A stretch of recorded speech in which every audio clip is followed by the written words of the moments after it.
Okay, so here we are looking at the equations and the graphs of exponential functions. Exponential functions, as we know, grow by multiplying by the same number over and over again.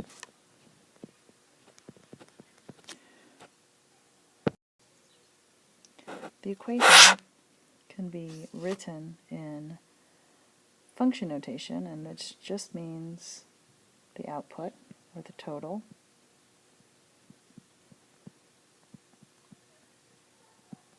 the a is our zero term, or the y-intercept. It's a starting amount if we're talking about a real-life situation. And then the r is your multiplier. And that is what you're multiplying over and over and over. And x is the number of times that you're going to multiply it. So if you are starting with a 5 and you're going to multiply it by 2 3 times, it'd be 5 times 2 times 2 times 2, and x would be 3. This is an example right here. The 3 is going to be our zero term, right? And we're going to be multiplying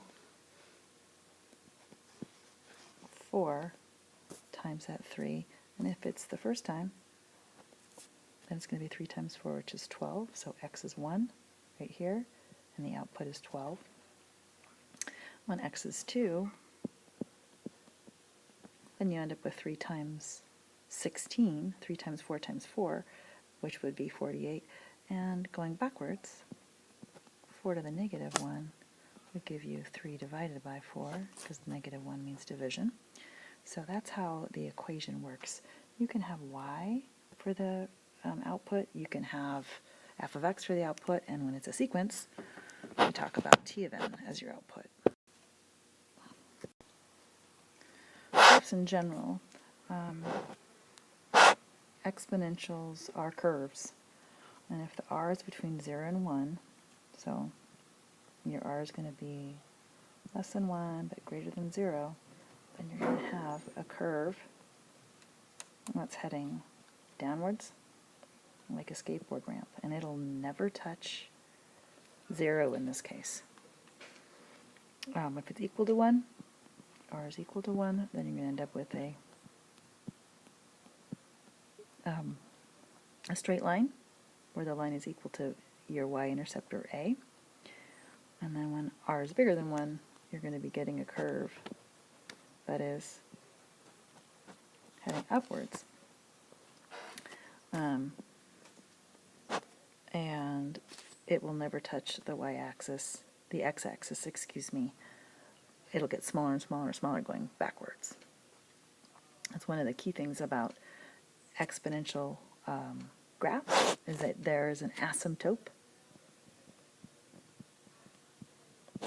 and that is a line that the curve will never actually touch. It looks like it touches visually, but it'll get smaller and smaller and smaller and never actually touch it. You talk a little bit about the difference between the graphs of a function like 12 times 1/2 to the x and a sequence 12 times 1/2 to the n. The sequences, once again, only have counting numbers as their input, so you notice there's not going to be a negative number or 0 or anything like that like you would in a function. Because the counting numbers, our graphs are going to be they'll be similar to one another, but this one is going to be discrete, and this one is going to be continuous. And I'll show you that in the next slide.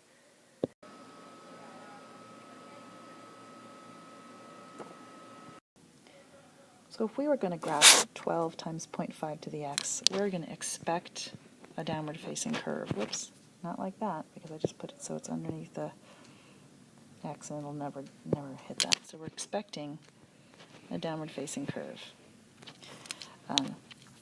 So this particular one, we have information. So at 1, where it's, so here's like 6, 12, 18, 24, one away, we're going to be dealing with 24, and then at 0 it's at 12, and then at 1 it's at 6, and then at 2 it's at 3. And we can see that this is creating a continuous curve in which y will always be above 0. It's never going to hit 0. This is continuous. This is a situation like population where people are going to die off in between times and such like that, so you could put 0.5 in. However, if this was t of n and n, you're not going to have this information, you're not going to have this information, you're not going to have this information, but the rest of it is the same. You know, this is going to be 1.5, and all you'd have is the discrete points showing the curve, because you only have input for the counting numbers, because sequences are you're going to have discrete graphs. That means they're separate from one another. The points are separate. They're not like a smooth, continuous curve. So we're looking to create a reasonable sketch. And so here we have what we know is exponential. Here is our y-intercept.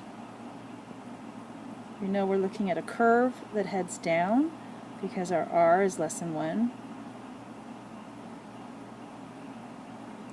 So reasonable sketch, just go ahead and go to 99 as your y-intercept. And after 1, I would have 33. That is plenty. A reasonable sketch. Here we have a growth that is bigger than 1. So we're expecting an upward facing curve, and we know that 9 is our y-intercept. So we're starting at 9. And if you wanted to, you could go ahead and do one calculation to make it as accurate as possible. So 9 times 1.24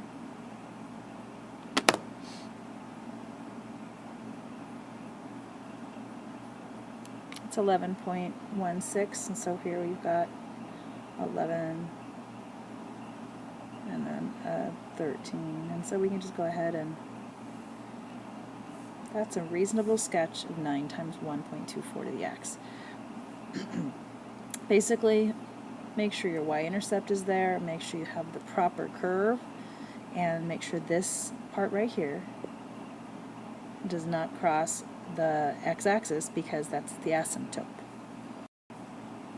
We're not going to deal very much with this till maybe later in the year, but we know that A is our starting amount, and if we were to do a reasonable sketch without this part, we would have the 5, and it's heading up, so we'd go ahead and draw that.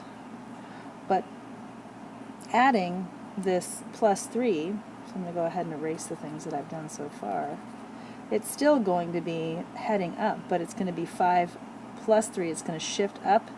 Whoops. It's going to shift up 3, 5, 6, 7, 8.